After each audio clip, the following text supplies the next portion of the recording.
大家好，我是 REDMI。今天我会向大家展示如何在 REDMI Pad 2上使用均衡器。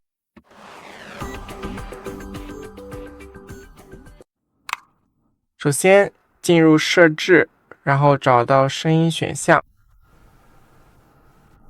在这里点击声音效果。在这里我们可以看到图形均衡器。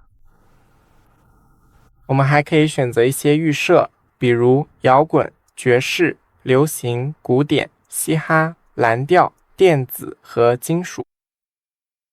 当然，你也可以进入自定义，在这里调整每一个选项，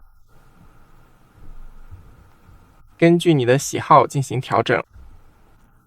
基本上就是这样，谢谢观看，别忘了点赞，我们下期再见。